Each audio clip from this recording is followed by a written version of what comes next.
Pegando um pouco o gancho do que o nosso amigo falou, não precisa ser uma palestra muito hard-coded, não precisa ser uma palestra muito profunda, pode ser uma palestra tranquila. Eu meio que fiz essa palestra de introdução porque eu sempre vejo pessoas novas nos eventos, então eu acho interessante ter uma de introdução. E meio que para quebrar esse gelo também, porque a gente sempre tem palestra muito boa, muito profunda, mas que a gente também pode fazer umas palestras boas, eu espero, simples, né? Com screenshot. Então vamos lá. É uma introdução à Scala. O que é o Scala? É uma linguagem funcional orientada a objeto, onde a gente tem alguns tipos. E como o nosso amigo Miriart falou, deu ênfase ao título, ela é fortemente tipada. Diferentemente do Python, que você pega uma...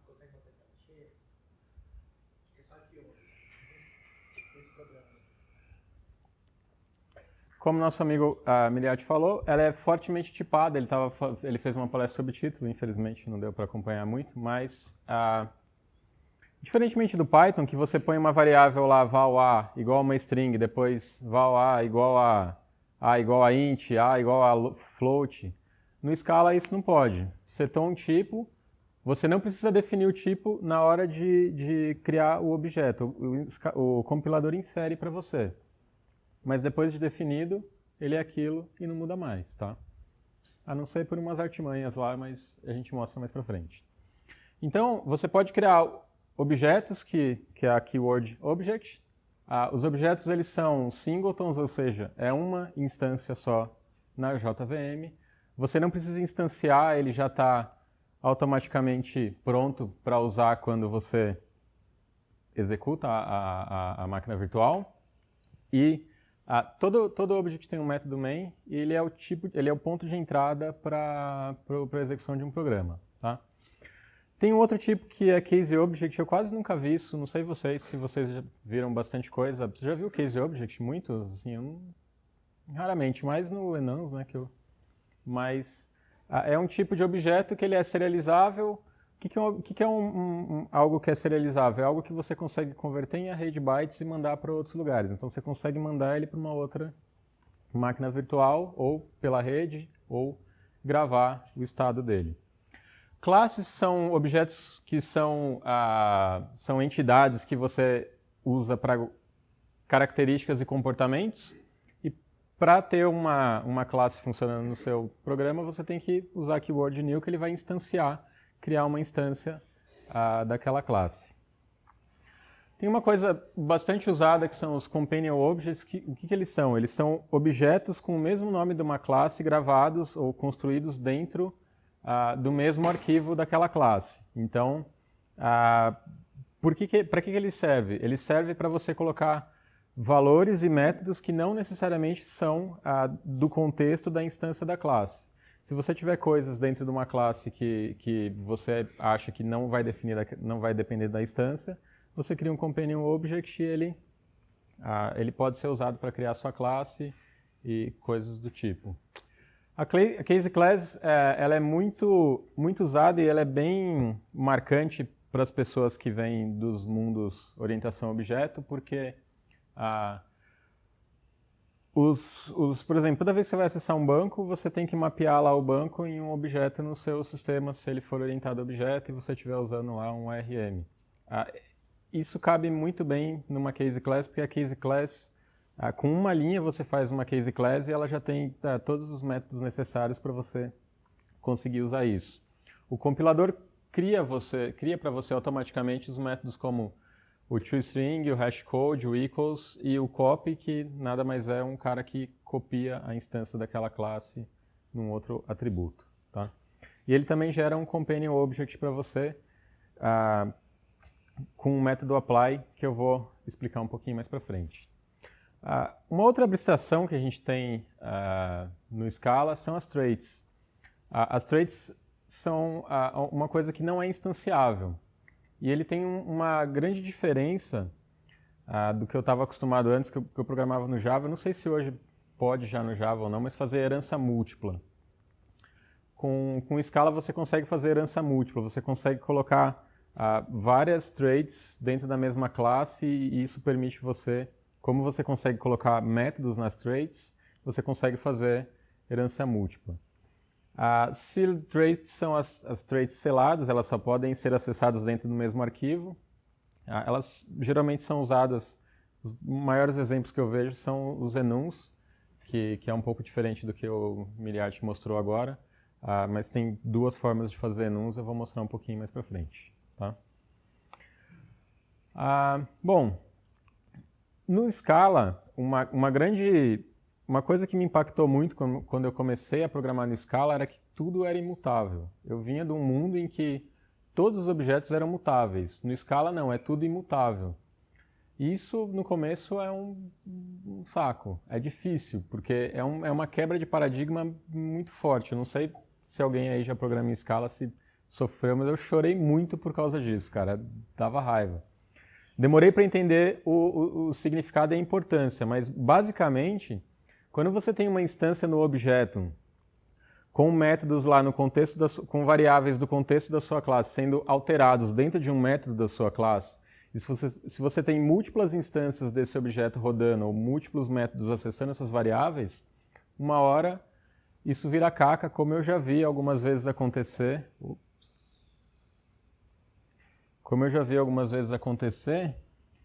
E aí esses erros geralmente demoram muito para você conseguir corrigir, porque são erros difíceis de achar. Colocando as coisas imutáveis, você evita esse tipo de erro. E geralmente a gente define os objetos, ele fica no contexto do método, alguns objetos no contexto da classe, mas raramente eles são mutáveis.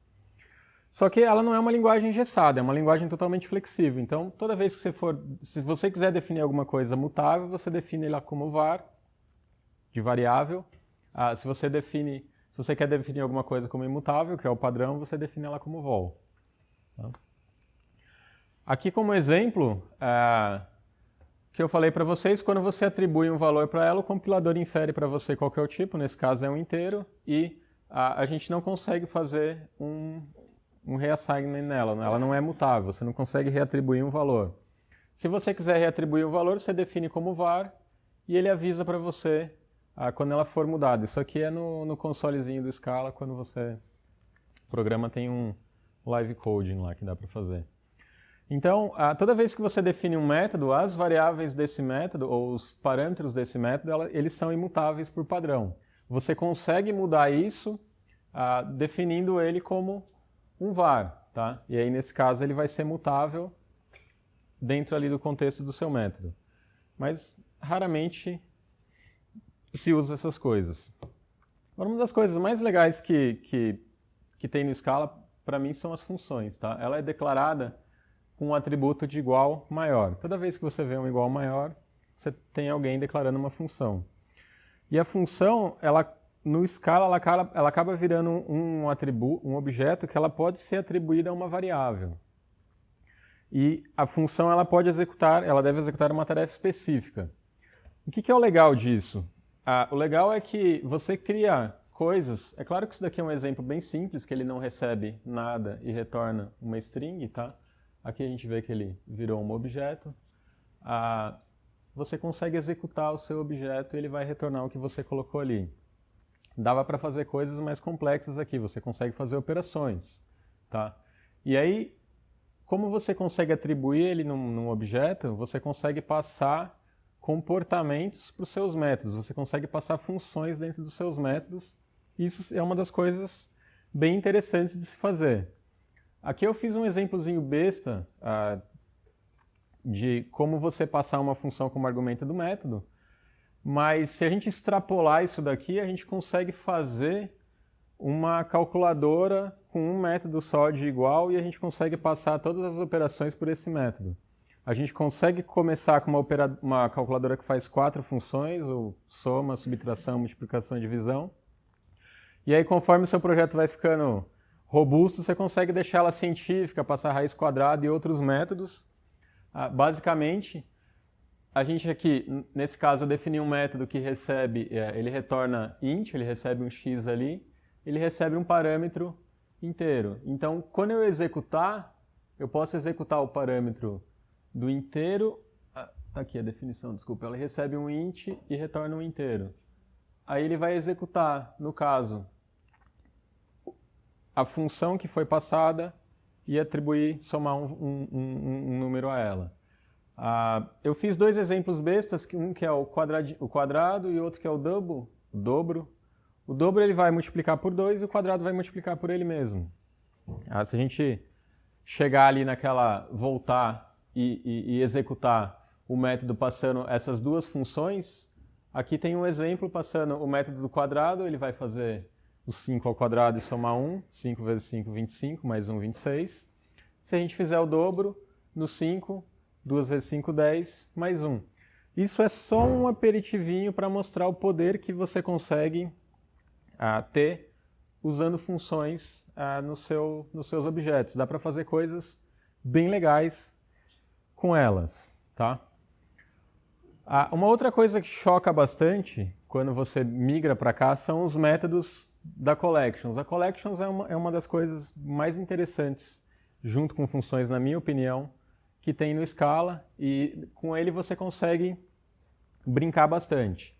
O apply, ele é um método mais simples, que é mais fácil de entender, mas eu vou passar uns exemplos de classe que eu fiz contando uma carteirinha digital bem simples e depois eu explico os métodos. Mas basicamente o apply é um método que você consegue passar uns parâmetros e obter uma instância daquela classe, tá?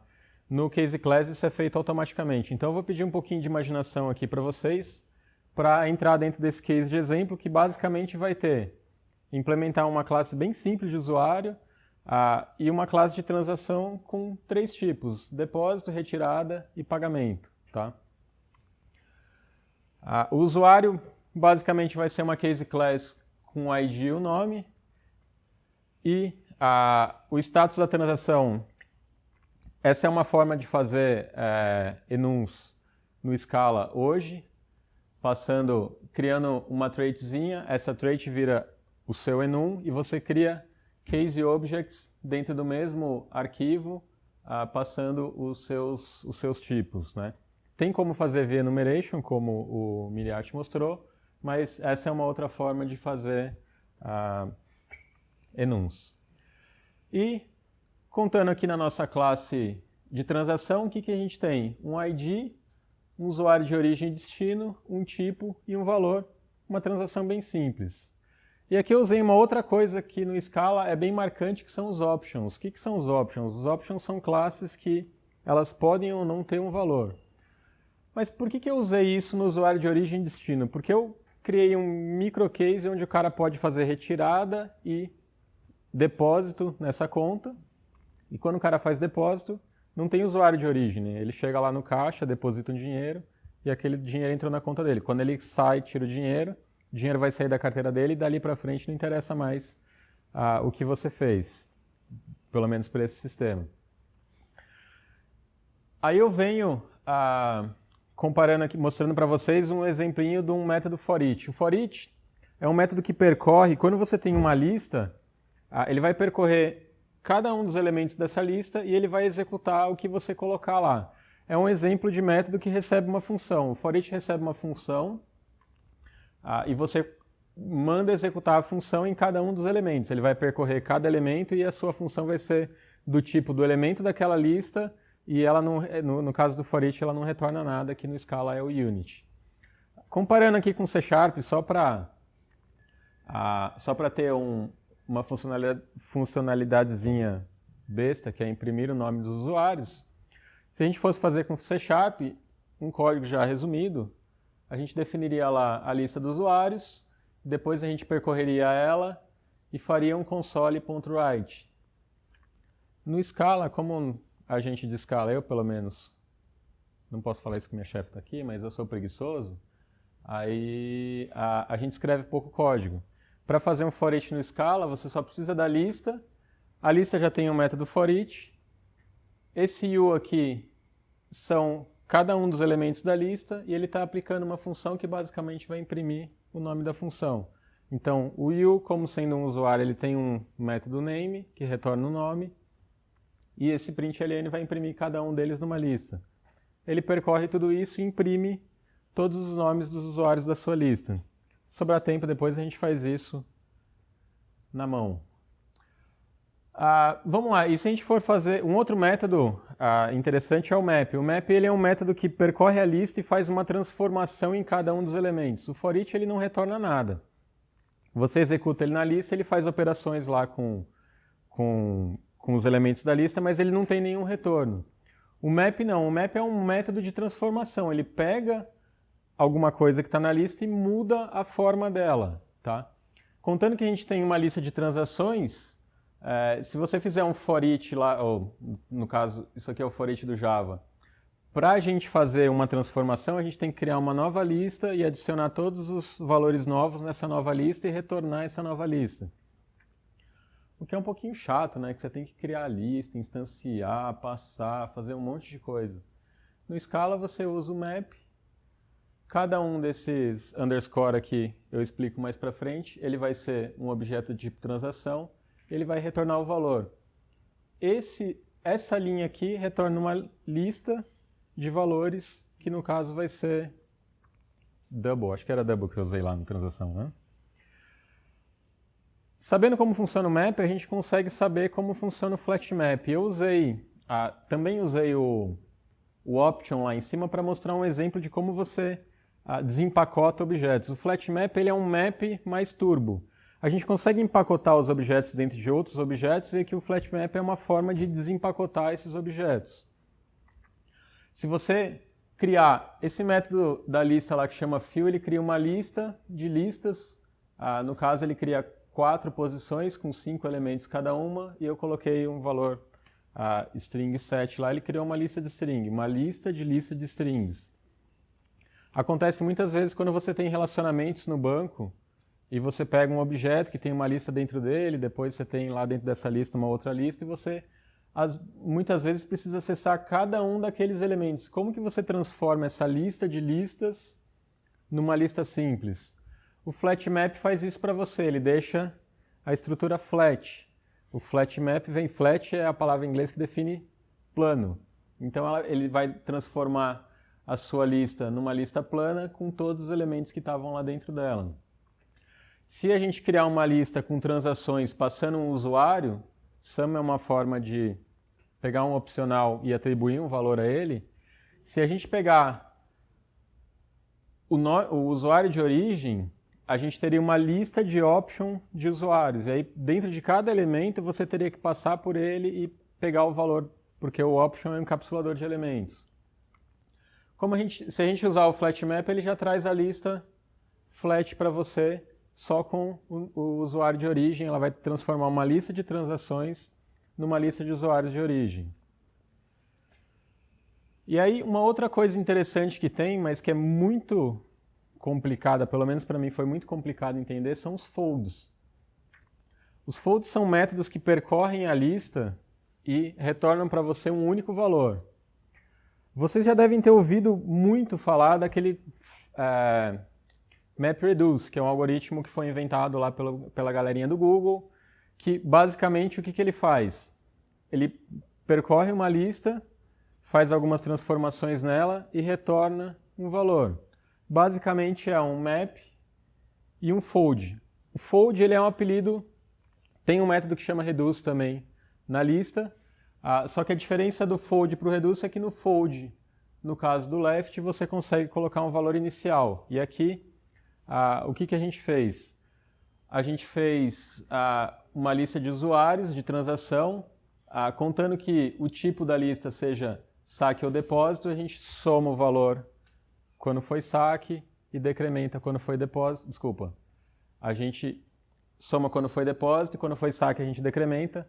Essa operação calcularia o total de valor que tem dentro da sua carteira se você contar uma lista de transações daquele mesmo usuário. Se você quer calcular o saldo de uma maneira não muito inteligente, você poderia fazer dessa forma. Você pega o tipo, faz um match lá, se ele for depósito ou saque, você faz uma operação diferente e ele começa a executar essa operação com 0.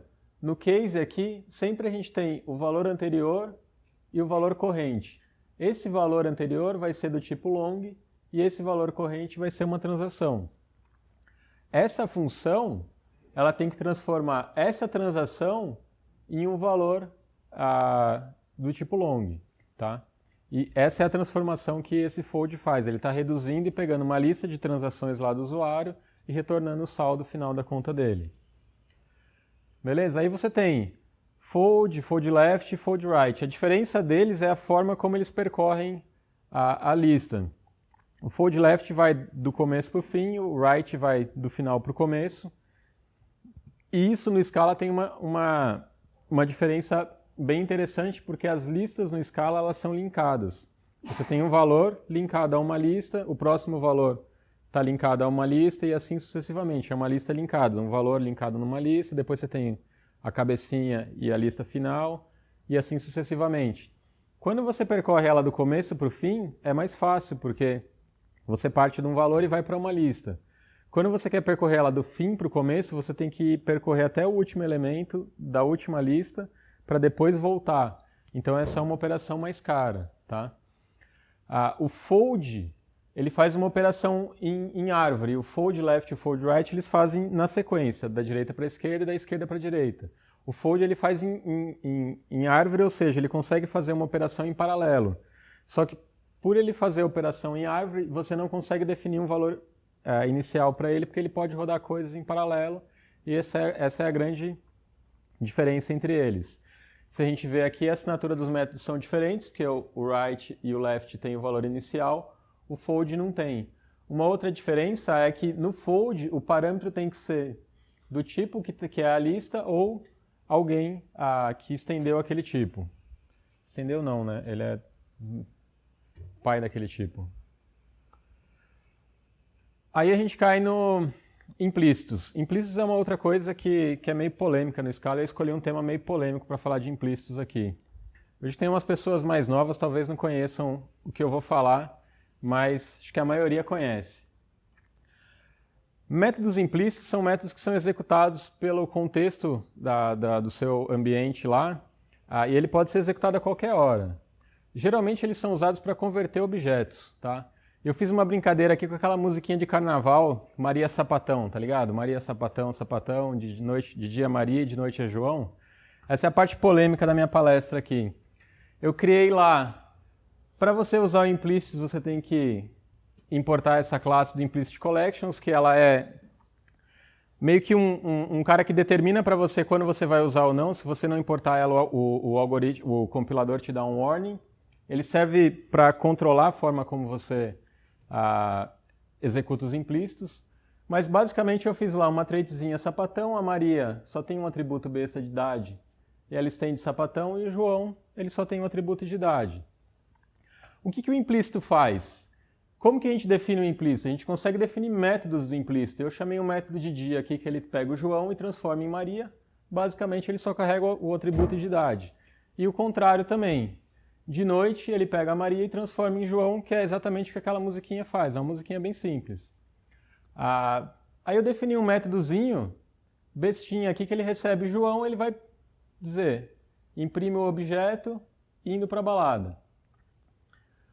Eu consigo chamar esse método passando um objeto Maria, que é diferente do tipo do argumento que aquele método recebe. E é aqui que a mágica do implicit acontece, porque esse objeto era Maria, mas ele chamou um método que era João. E ele imprimiu aqui, ó, o João está indo para a balada. Como que ele fez isso? Isso daqui, o compilador transforma para a gente essa chamada, ele chama um método aqui que converte a Maria no João e ele coloca aqui dentro para a gente. Isso faz com que essa conversão seja automática. É um negócio muito legal, mas se você usar, assim como na música, se você usar isso recorrentemente, uma hora você tem confusão e você não sabe o que você está pegando, né? Você não sabe se é João, se é Maria, ou se é um inteiro, se é um float, o que que é. Por que tem esse warning? Porque é muito difícil você pegar código da internet que tenha imports implícitos e às vezes acontecem coisas que você não entende o que está acontecendo lá. Eles estão mudando bastante isso na linguagem para evitar que essas coisas aconteçam, mas é muito comum você pegar um código lá no Stack Overflow e não conseguir executar porque faltou um import ou você não tem o objeto no seu contexto que precisava, isso dói um pouco no começo. Então é uma coisa que vocês têm que usar como moderação. E aí eu coloquei uns coringas aqui das coisas que eu lembro que eu achei muito legal no Scala, que são o pattern match. O N é um objeto comum, né? Todo mundo estende N no Scala, ele é como se fosse um object, ele é um objeto raiz. E aí você consegue definir ele como uma string e fazer o que a gente chama de pattern match, que é colocar o match e dizer, ó, se ele for uma string, você imprime isso daqui, se ele for um int, você imprime, aqui você define o nome da sua variável, e se ele não for nenhum desses dois, você imprime. Isso aqui não é uma string nem um inteiro. Nesse caso, como ele era uma string, ele imprimiu uma string porque ele bateu, ele verificou e a verificação foi verdadeira, ele caiu e executou aquela parte do código. Isso aqui a gente fez também lá com a transação, depósito e crédito. É a mesma coisa, isso é bem comum no código de Scala, é um código bem legal que facilita bastante. Uma outra coisa que facilita é não ter que escrever a definição da função inteira lá, pegar um x, dizer que ele é uma string e eu vou transformar num inteiro. Quando você percorre um método e você vai executar apenas, você executa um método lá do map, for each, ou qualquer um daqueles métodos que eu falei para vocês alguns slides para trás, se você vai executar apenas um método daquele objeto ou fazer uma transformação simples, você consegue usar o underscore. O underscore passa a ser cada um desses elementos aqui. O que ele faz? Ele vai só transformar ele, nesse caso aqui, de inteiro para string. É uma coisa bem rápida e economiza bastante código. Uma outra coisa interessante é o $_asterisco. É umas mágicazinhas que tem no Scala que eu considero bem interessantes. Por exemplo, nesse caso aqui, quando a gente faz isso daqui, ele vai pegar cada um dos elementos da lista e aplicar como se fossem argumentos individuais naquele método. Como a lista, na hora de criar, a gente pode receber vários elementos aqui, indefinidamente, ele está fazendo isso daqui de uma forma de uma forma mais abstrata. Você pegou todos os elementos da lista e ele faz essa transformação na hora de executar o método, tá? É bem comum, eu demorei bastante para conseguir entender, conseguir executar isso daqui, mas depois que eu executei eu uso num monte de lugares. Tem bastante vezes no meu código, o pessoal reclama um pouco às vezes. Um outro cara legal é o dois pontos. Porque o dois pontos, ele tem um comportamento que eu ainda acho meio bizarro, porque o dois pontos, você consegue definir um método e chamar ele, ao invés de chamar você consegue inverter a sequência de execução. Olha só. A gente tem um inteiro que a gente está somando com uma lista. Tem uma coisa que eu esqueci de falar lá no começo. No Scala, tudo é método, tá? Então o mais, ele é um método. E o inteiro, ele tem um método que chama mais porque você consegue somar números com inteiros. Faz sentido, né? Só que nesse caso, ele pegou o inteiro e jogou no começo da minha lista. O que aconteceu aqui? Na verdade, quando você usa dois pontos, ele está dizendo, ó, esse método não é do primeiro cara, que é o padrão. Esse método é do segundo cara. Ele vai executar um método do cara que vai vir depois. É um negócio bem... Ele muda um pouco na sua cabeça, sei lá, ele quebra um pouco o que você está acostumado. Mas é bem comum de aparecer nas operações com lista aqui. No caso da lista tem o dois pontos, que faz a mesma coisa. E uma outra coisa legal que tem é que, para quem como eu veio do Java, sofre bastante com o pointer exception, né? Por mais que você não sofra, você já deve ter visto uma mensagem no pointer exception alguma vez na sua vida. Eu já vi várias, em sites, eu já vi em site do governo, eu já fui subir o meu imposto de renda, eu já tive no pointer exception, não sei porquê, mas acontece. Porque os objetos podem ser nulos e toda hora você tem que ficar fazendo aquela verificação. Esse objeto é nulo, esse objeto é nulo, esse é diferente de nulo. Então, no Scala tem uma forma com uma sintaxe um pouquinho diferente de fazer. O option, ele meio que encapsula e ele foi feito para evitar esse tipo de problema. Ele tem dois tipos de valores. Ele encapsula um valor dentro dele com sum. Você põe sum e dentro do sum do construtor você passa um valor e a partir daí aquilo vai ser uma option daquele tipo. Ou none, que é o nada ou o nulo, sem valores. Se você pegar um option, ele também tem os métodos fold, map, foreach. E se você tem um objeto que é do tipo sum option e você executar o map, ele só vai executar essa parte do código, saúde, se o objeto tiver um valor. Se ele não tiver nenhum valor, ele cai aqui. Então, ao invés de você fazer um if, else, alguma coisa, você faz um map, passa uma funçãozinha, o else, 0. Se ele não tiver none, então, no caso, a gente passou um valor que deveria ter sido 7, mas por algum motivo eu peguei o 1. Desculpa. Tinha que ter sido 3, porque o 3 ao cubo dá 27. Mas se ele não tiver nada, ele retorna 0, porque ele caiu aqui. Então, quando ele recebe 3, vamos provar que o código estava errado.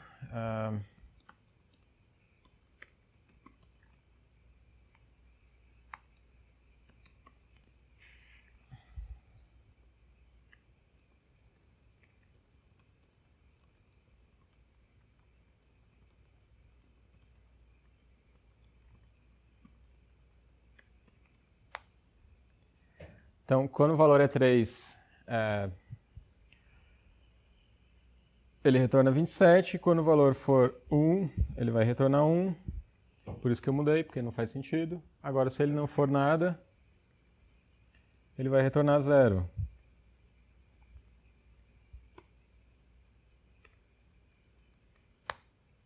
Ups.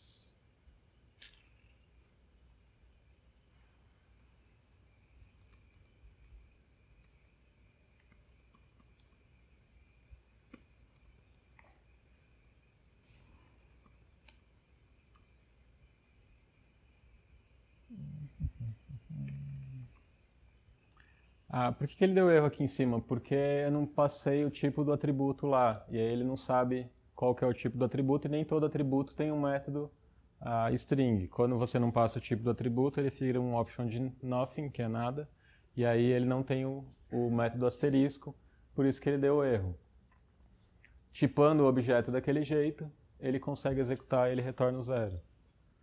Beleza? Aí dá pra... Tem tempo? Mais ou menos. Dúvidas?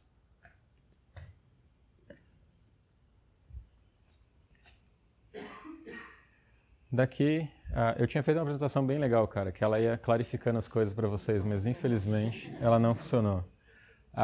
Eu trabalho com Scala desde 2012, tá? E hoje eu trabalho numa empresa que é focada no mercado de dados e a gente está contratando. Aqui somos nós chamamos Eleflow. Tem algumas pessoas da empresa aí, se vocês quiserem perguntar como é trabalhar lá, vocês podem perguntar para eles. Sem dúvidas? Tranquilo?